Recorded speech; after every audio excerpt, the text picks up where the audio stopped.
Hi, everyone, and welcome to another week of The Hash, your daily beat on crypto and culture. My name is Naomi Brockwell. We have Ben Powers, Jen Sanasie, Will Foxley, Zack, Seward, and we're going to kick off the day by talking about volatility and fake news. So, Will, what have we got there?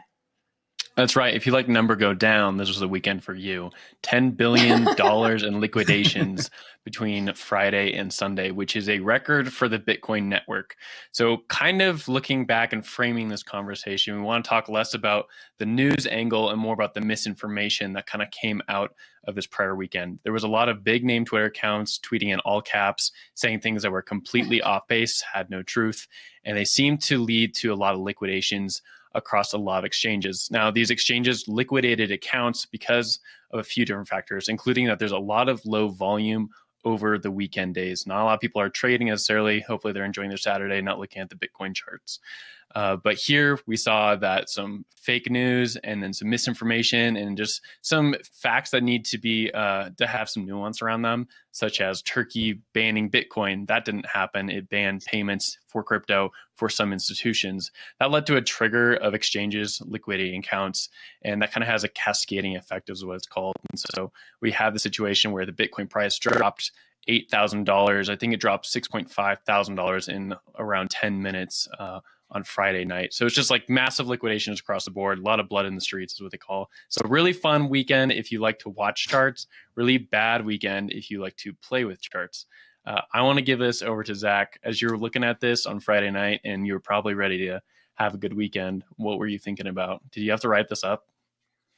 I was enlisted to write the next thing that we're going to talk about. So thankfully I missed some of the all caps shenanigans, but didn't Dogecoin like CME futures launch? Like clearly there's some shenanigans in the market with people like acting a little bit too unquestioningly about some of the news sources that they're consuming. So, the fact that this happens sort of speaks to the nature of these markets, right? We talk about this often. We talk about the meme economy. We talk about information murkiness, and people are trading, looking to get edge on trades that come down to minutes, seconds even, and sometimes people act first and think later. And I think what we saw here is a case of that, and you got to see it unfold in some of those big red numbers across the board. So again, speaks to sort of like the informational infrastructure around this industry and how it's still at times quite lacking, I think. Yeah, I guess my immediate thought here was sorry, go ahead. No, it's just like how much attention and saturation of data points is like too much at this point. You were talking about kind of like the trade second by second, and I feel like that does cause people to just say, oh my God, what are these things saying? Like, oh crap, like if I don't do this now, like is it going to drop another $1,000 or something like that? And so to me, it was just sort of, you saw not only the all caps tweets, but you had, I think, like CNBC, like resurfacing an old Reuters report on India, looking at cryptocurrencies, and like all of that conflation and like crossover is just kind of creates chaos. And to me, that was sort of my takeaway here is like, maybe let's just take a step back and not look at all these data points trying to get every single advantage for hyperfast trading. I think also, we've seen such a giant bull run and prices have just been going stratospheric. So I think a correction was always on the cards. It's just like, what's going to be the catalyst for it? What's going to lead to that downturn? So I don't think this is the only correction we're going to see. I think there's a lot more volatility to come. So it's so fascinating to watch these crypto markets and just see these swings back and forth. And obviously, Will, to your point, you have these new people getting in and they're just looking at these news items. They're like, oh no, I bought at the worst time because now all this bad stuff's happening, I'll sell. And for most people, it's not going to affect them. For a lot of crypto hodlers, they've been in the space for a while. They experienced at least one market downturn and they're probably like, yeah, okay, I understand what's happening now. We're in this part of the game. So I do think that we're maybe shaking out some of the weaker hands right now, and we'll see this game continue. Yeah, to your point there. So my little brother has been shilling Bitcoin to all his college friends for like the last few months, and they finally bought at this local high at like 63, 64. And then they got wrecked this weekend, and now he is the least favorite person on campus. It just kind of goes to the the narrative of like how you get into Bitcoin is typically just by getting your teeth kicked in, and some people survive it and some people don't. And so, yeah, hilarious to see that kind of like anecdote firsthand for him. But a few information packets kind of went out this weekend. A sadist there. Like, it was so hilarious for me to watch him lose all of his friends. Absolutely hilarious. Hey, one how many people BTC are on is this still one campus? Can you BTC. make thousands of enemies like immediately? Well, you just gotta You only need a have him few. tell all those people that that's the cost of tuition at Bitcoin University, and then he'll be Exactly, yeah. he'll be in good shape. Absolutely. Yeah, that's Well how you said. build bridges. So a few quick misinformation points here. So there was one tweet that talked about a dubious and unconfirmed investigation by the U.S. SEC into financial institutions for transacting with crypto. That has not been proven at any rigorous or reputable news source, including CoinDesk. As Ben was alluding to, there was an old tweet resurfaced from Reuters about India perhaps banning crypto. That's months-old news. That resurfaced. And then we even have news about Coinbase CEOs and execs dumping their shares immediately, supposedly, which of course was not true. And so we're going to hand that off to Zack to talk about Coinbase and this fake news that really kind of spun out of control over the last week. Yes, this was another instance of fake news traveling quickly and widely on Twitter. A couple of reports on the internet were citing, we're kind of equating the Coinbase public listing to a classic ICO sort of dump on retail moment, and there was some laughing from the Twitterati about that. So to be clear, sort of the raw numbers here are quite staggering, right? Coinbase CEO Brian Armstrong did indeed sell $291 million worth of stock on opening day, as noted in SEC filings. The thing that got out of control here was that some misinterpretations of that data suggested that he had sold something like 70% of his shares, that the CFO had sold 100% of her shares, and other sort of striking comparative numbers such as that. So this was the thing that I got called in on Saturday to look into and to try to pin this one down. But it's sort of it definitely sort of contributed to this narrative that Will had been alluding to over the weekend, and it certainly seemed like an interesting capstone to a major week in crypto news with the Coinbase public listing. I'll kick this to Naomi. I mean, from your perspective, right, this is how public listings work, right? People with the existing shares put them on the open market. They take a little bit of that cash off the table. They're compensated for their efforts over many years, and other investors can buy in. What was your take when you saw some of these weird proclamations going out on social media this weekend about some of these stock sales? Well, I think it's important to first of all clarify for people that it wasn't 70% of his shares. It was it was only like 1.7. less than 2%. It was like, less than 2%. Yeah, it was like a really small amount. But you're right. This is someone who's put everything into this company for the last however many years, and now he's finally created this liquidity event, which is this direct listing, and he's cashing some of it out. And nice, he should give him a pat himself on the back for the work he's done, and enjoy a nice yacht cruise, or I don't know, whatever people do with that amount of money. But, it is interesting to look at this, because I think a lot of people conflate this with IPOs, which are not the same as direct listings. When you have an IPO, you are creating new shares and you're allowing the public to buy in from these shares. That's creating a lot of money for these companies. So Coinbase isn't generating a bunch of money from their direct listing. They're not creating any new shares. What they're doing is just allowing the public to trade this, and what these shares that the public can now buy into all come from existing owners. So people are buying into Coinbase, but they're buying in and taking the shares that Brian Armstrong's selling, taking the shares that different VC firms who invested in it have selling. I mean, we heard last week as well from some of the investors and people asking them, so are you going to be selling your Coinbase shares? And their responses being like, absolutely not. I am not selling for this amount. I think this is going to go up. So I think a lot of people who invested in this are very bullish, but maybe some of them just want some of that quick liquidity, and they're selling small portions. I definitely don't think it's the giant saga that a lot of news outlets are making it out to be, like 70% of those shares. It's like, that didn't happen. You had a small sell-off comparatively compared to how much these people are holding. And yeah, I think that things are still looking pretty strong for Coinbase right now.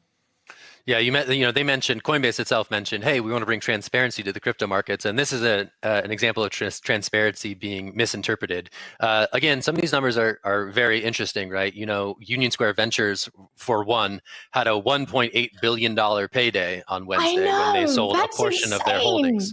So you just look at sort of these big numbers that get bandied around, I think, in Silicon Valley with venture capital investments, and then you see these major payouts, and you're like, oh, okay, I kind of get it now. This is what they're banking on the whole time. So the fact that we're seeing this play out in real time, whether it's interpreted correctly, is another question.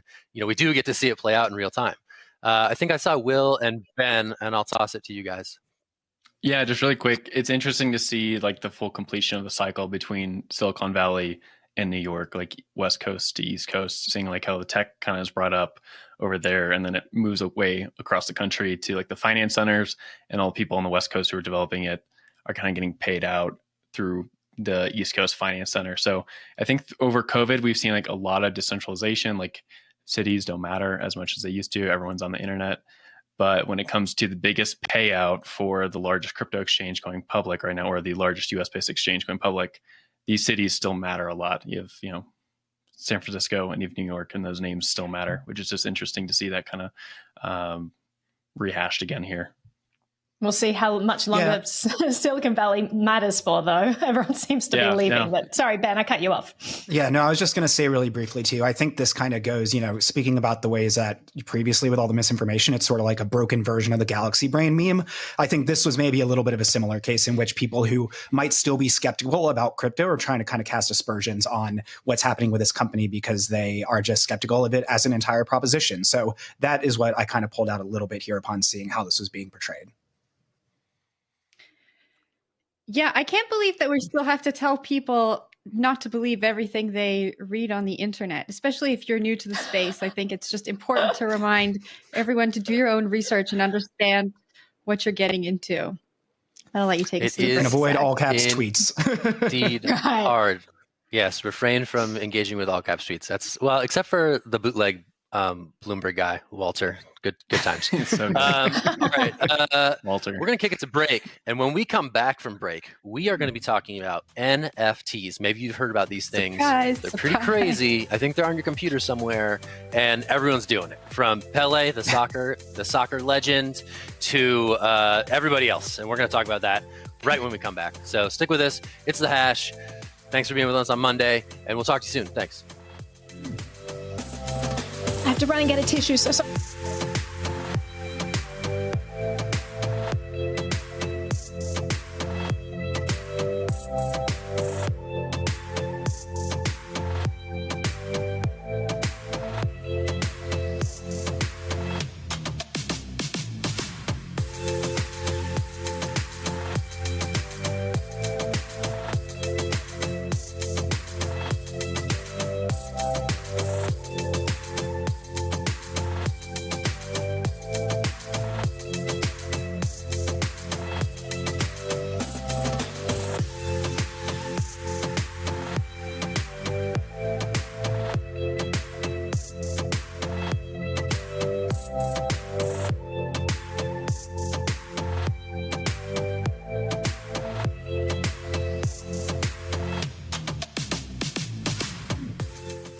Hello, and welcome back to The Hash, where we are going to be talking about NFTs and money and sports right now. So NBA Top Shot is now valued at $7.5 billion. Now, this is according to a report that the three-year-old company is raising more money. The valuation could continue to increase as more investors come on board, so we'll just have to wait and see. Zach, I want to kick this off to you because I always kick every sports story off to you. NBA Top Shot raised money not so long ago. They're raising again. What does this tell you? It tells me they like money. They like the opportunity here. They see that there's a lot of green field ahead of them, and they are going to make that hay while the sun is out. That's what I'm seeing. I'm very curious to know what they're going to do with this additional influx of capital. Like, can just the NBA part of their business support this, or will we see other products that will roll out shortly? That's the thing I keep waiting to see, right? I think they have mentioned that they're going to do WNBA and a couple of the sports leagues, but I'm really curious to see when these products are going to hit the market and if they'll be able to capture as much excitement as their flagship NBA product has to date. So this comes right after MLB just did their own NFT thing in partnership with Topps. So maybe they're sort of sensing competition on the horizon, but yeah, I don't know. I was like just deja vu moment. I'm like, wait, didn't we just cover that they raised like $305 million with like Michael Jordan and like everybody and their mom was like investing in Dapper Labs? Oh yeah, that did happen. And then this report came out on Friday and I was like, oh wow, that's crazy. They're doing it again. So yeah, I'm curious to see what comes next. Whether or not they're marching toward the next mega public listing and or IPO in the crypto space is beyond me, but they are certainly seizing the NFT moment and bringing on lots of capital to meet it head on. That's all I got. I mean, Will, what do you got? You're an NBA guy. You're an NBA stan. What are you looking at here? Well, I'm going to take the road I think everyone expects this conversation to go, which is like crypto is so cyclical. So I'm wondering if they're raising capital at this valuation, who's on the other side of that table and thinks this is a good idea? Because right now they're probably at a like near local peak. Like maybe later this year, if the bull market keeps going up, maybe they can double their valuation or something like that. But at the end of the day, we see a lot of these tokens have 90% plus drawdowns during bear markets. That always happen. So unless you believe like in the real hyper Bitcoinization that could be happening right now, if we see like the whole world kind of being tokenized and all those fun tweets kind of becoming true, I don't see why you would want to invest in Dapper Labs at this high valuation. Like maybe in a few months, if things cool down, I could see it for sure, because it is a cool product.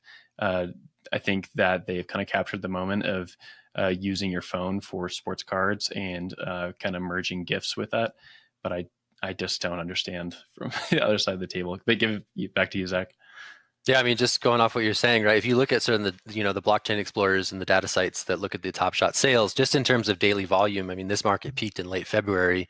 It's still doing, a pretty good clip, but, that excitement has certainly waned significantly since late February. So, whether or not they're bound for another uptick in interest is to be determined. But yeah, I share your concerns there, and I'll toss this to Naomi.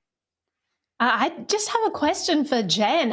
Why haven't you claimed them yet? Because I believe Dapper Labs is based in Vancouver, and generally you're all over that. You're going to claim them on this show, but thank you for stealing my thunder. Yeah, Dapper Labs is based in Vancouver. But it's a small shout out to Canada.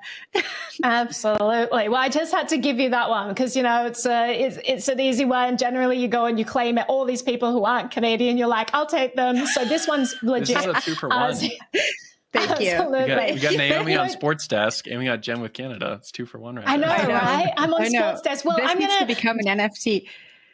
Absolutely. No. So, I mean, if you look at Dapper Labs and how far they've come, so they are not an old company. That's like 3 years old. And they're just going to stratospheric heights with all of this stuff. They started out with CryptoKitties. Like, really, they were the impetus behind this whole NFT movement. They were one of the earliest projects that got involved with this. CryptoKitties notoriously just completely halted the Ethereum blockchain at the time. So it was at the height of 2017, and everyone was like, what is this stupid thing called CryptoKitties? But they were so prescient. They understood that this world was going to move into this NFT space, into this non-fungible tokens, these unique digital assets, and they've just ridden it all the way, going into all these different areas, away from cute, cuddly cats into the sports arena, so picking up all kinds of markets, and it's just really interesting. So I don't blame, investors for looking at them and saying, this is pretty interesting, and where are they going to go next? Zach, what are your thoughts? What if the play is actually on the Flow blockchain, right? So, speaking of the Ethereum congestion, they sort of had the presence of mind to build their own chain that could handle such platforms going forward. So what if the play here is actually not on the NFTs, but future applications that run on Flow that you already have maybe potentially a receptive audience of Flow wallet holders who can do stuff that has shown successful on Ethereum and other chains, but has yet to be deployed on on the Flow blockchain itself. So maybe we're thinking too small. Maybe we think of Dapper as only an NFT play, but maybe they have the plumbing that can make a lot of other financial applications work. I don't know. Interesting. I think that's a great take, Zach. I want to quickly switch over. One of the greatest, probably, sports stars in the world, Pelé, is launching his NFT in May. And so I want to get your guys' thoughts quickly before we change to our next story. His, I guess, traditional trading card is I think one went for over $200,000 recently. So I'm interested to see how this plays in the digital market. What do you guys think is going to happen? I don't know. What does Justin Sun think about Sorry. it? Yeah, I don't know. Soccer is so beyond us. I mean, we have America. No and soccer Canada fans on the represented panel. here. Yeah, I don't know. I'm not a soccer any fan either. Any footballers I here? think No, We're showing- I mean, no one has think any. it could potentially go for a lot. It's just got No such a huge heartbeat. international audience, and Pele's, such kind of a legend in soccer in this regard that we'll see what happens. I do think there's just points to the fact that we're thinking about NFTs as like digital sports cards in a lot of ways, because the sports card industry is also kind of booming at this point in time. So we'll see where it goes. To me, it's kind of the same use case we've been seeing, and I'm curious about what's next. So I'm more interested in the Dapper raise personally, but hey, jump in, man. A lot Sports of cards people are do interested make in the most soccer. sense to me for all of this. Like, just the larger conversation here, like for NFTs, sports cards make sense to me because everyone's online now. Everyone's like a digital native, like especially kids who normally trade cards. They just have their phones now and they just trade with their phones. So this makes sense to like keep seeing the NFT market go that way in general. I'm not as bullish on the art pieces. I'll say that. I think they're cool, but I'm not as bullish because I don't think you can swap them as easily as like the trading cards. Yeah, I'm super bullish and interested in Yeah, I'm interested in seeing what happens in the gaming space to have like unique skins for your weapons and accessories and all of that. I think that's going to be a giant industry. But let's change track a little bit. I want to talk about a different kind of NFT. You had Edward Snowden release an NFT. He did it as a fundraiser for Freedom of the Press Foundation, an awesome organization. Check it out if you haven't already. He's the president of that organization. But his NFT sold for $5.44 million or 2,224 ETH. So it was a giant fundraiser. It puts his NFT right up the top of, one of the highest grossing NFTs of all time. Obviously, a lot lower than the $69 million Beeple piece, but it's still one of the highest earning ones. And it went to someone called Pleaser DAO. Do we have any idea of who Pleaser DAO is? Zach, you're nodding there. I'm nodding. They are a decentralized autonomous organization, as DAO would indicate. They're one of these art collective DAOs that exist, like along the lines of Flamingo DAO is another prominent one. I think the story of Pleaser DAO is that they formed to to buy works by this guy named People Pleaser in the NFT space, and then this is a departure from that investment thesis to obviously other stuff, which is cool. So yeah, that's a little bit of update on who Pleaser DAO is, to the best of my knowledge. Yeah. Ben, what are your thoughts on this? I'm sure you're a Snowden fan there, but this certainly reignited I was like all NFT'd out, and then Snowden releases one. I'm like, all right, I'm back in.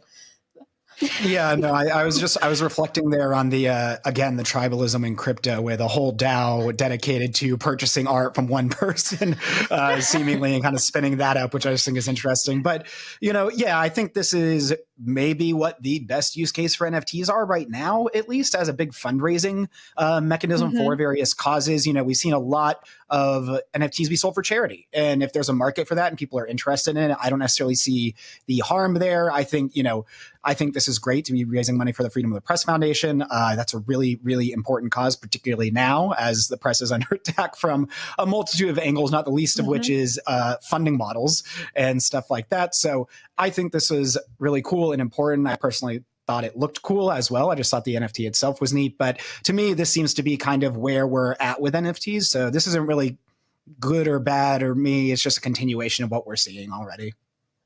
And it might be worthwhile diving into what the NFT actually is. We had it on the screen earlier, but it's his face, but you've got some like documents in the background. So they're actually court documents. And we know since the 2013 revelations, Snowden came forward and said, the government's spying, they're doing things that we think are unconstitutional and all this. Well, since then, you've had all of these court cases that are vindicating his release, that have been saying, yes, this is likely unconstitutional, this is likely illegal, like really digging into this. So I believe that these court documents that relate to that and the sort of vindication of what he did and him letting us know that all of this mass surveillance is going on. So I think that's pretty cool. I'm really hoping that, whoever purchased this has a change of heart and decides to donate it to me. I will let you know what my address is. So just feel free, just pop it all on over into my wallet. That'd be great. Thank you. I just think it's really funny, having covered Ethereum for a while, that a bunch of like Ethereum luminaries are now probably one of the biggest backers of the Freedom of the Press Foundation. I know that Will can speak to this actually. Sometimes they don't take too kindly to the freedom of the press. And I think it's actually quite interesting that this is sort of an odd bedfellows moment of like Glenn Greenwald, Wes Lowry, like some of these big names in journalism, getting the tacit support of a bunch of big time ether holders. So I think that's pretty cool. And before we hand off to Ben, I just want to quickly mention about the Freedom of the Press Foundation. If you haven't looked into it, amazing resources. If you're learning about privacy, they'll tell you which VPNs have the best encryption, which email provider is the best. Some great resources. I highly recommend that if you care about privacy, you check that out. But Ben, privacy expert, I'm handing it off to you for something unrelated to that. Yes, we are pivoting from privacy to public elections. It is primary season here in New York City, and we're seeing a lot of different Democratic candidates vie for various positions throughout the city, including the mayorship, but also including comptroller. And one candidate, Reshma Patel, has put out a plan that calls for more blockchain innovation in New York City. And under the details of her plan, she says that New York City's 5 retirement systems would invest up to 3% of their funds into cryptocurrencies. The city itself would invest in funds with blockchain exposure to help fintech startups, and New York would utilize a blockchain-based system for procurement contracts.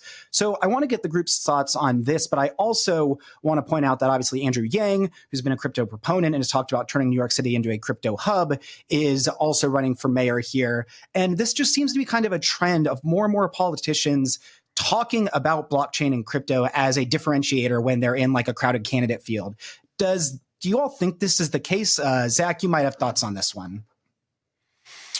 I'll just offer the cynical take. I mean, shout out to like Mayor Francis Suarez, shout out to, Senator Cynthia Loomis, like shout out to other public officials who have sort of embraced this engagement farming vehicle that is known as Bitcoin Twitter. I think there's something to be said there. Activating community is certainly fine. That's certainly the name of the game when it comes to politics. I don't know. Like I sort of just see it as a way to amplify something that may or may not come to pass, and it's certainly worth thinking about this stuff. And I think some of these applications would potentially make sense for, especially like as a comptroller who's sort of like there to keep things to account. So it would make sense that certain blockchain-based applications would potentially do that. But in this sort of like preemptive stage, it seems more like sort of an attention hack than anything, and that's. I don't know. That's my gut take on it. Yeah, I'm going to add to the cynicism there. I'm enjoying this train. You have these vacuous statements, these vague pronouncements about, we're going to streamline the bit license. We're going to invest. We're going to support the community. Like if they actually cared about this stuff, the first thing they do is abolish the bit license. They're talking about, making blockchain technology thrive in New York. Yeah, well, it's crippled right now. It's completely destroyed. And you know what did that?